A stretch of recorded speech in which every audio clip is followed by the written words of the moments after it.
आज की कहानी है रविन्द्रनाथ टैगोर और भगवत गीता को लेकर। रविन्द्रनाथ टैगोर को नोबेल पुरस्कार मिला था। एक दिन शाम का समय था।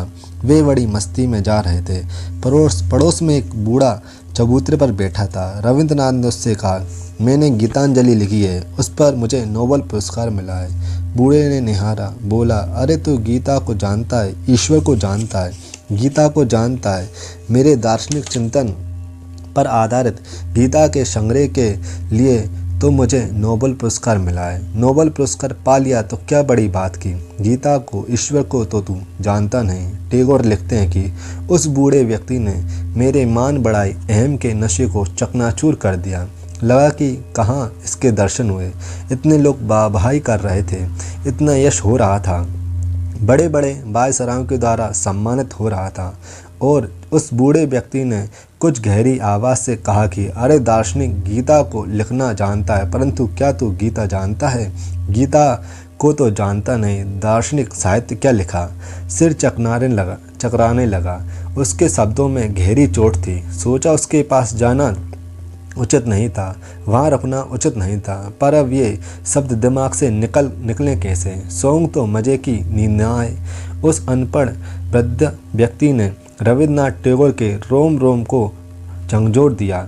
रात को नींद नहीं आई। सुबह मन जरा उदास था। उदासी को मिटाने के लिए प्राकृतिक वातावरण में घूमने निकल पड़े। सूर्योदय द्वारा उषाकाल की किरणें मिली। सुबह के समय बुद्धि का भी कुछ विशेष विकास होता है, हवामान में कुछ आनंद विशेष होता है। यही कारण है कि सुबह मरीज अपने को कम दुखी महसूस करते हैं। सुबह की हवा खाते खाते बुद्धि ने करवट ली। कभी तो थे ही। कुदरती सौंदर्य देखते देखते लगा कि अरे कहीं तालाब है, कहीं सरिता है, कहीं कोई बर्तन है, ये सारे भिन्न भिन्न हैं। इन सब में सूरज भिन्न भिन्न ढंग से चमक रहा है, परंतु सूरज तो एक ही है। ऐसे ही वह चेतन भिन्न भिन्न साधनों से भिन्न भिन्न ढंग से चमक रहा है, परंतु वह चेतन तो एक है।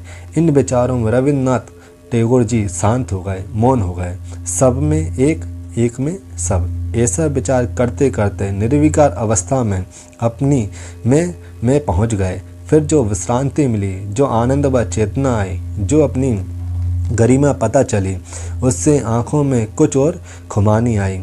आए बूढ़े के पास, दरवाज़ा खटखटाया, बोले, मैंने गीता को जान लिया है, ईश्वर को जान लिया है। बूढ़े ने उन्हें निहारा, बोला कि आज तक तू गीता नहीं समझा था, अभी समझा है। एक श्लोक उच्चारण नहीं, लेकिन गीता अब तू समझ गया है। तेरी आंखें तेरा पता दे रही हैं। इस तरह से रविन्द्रनाथ टैगोर जी ने गीता को समझा।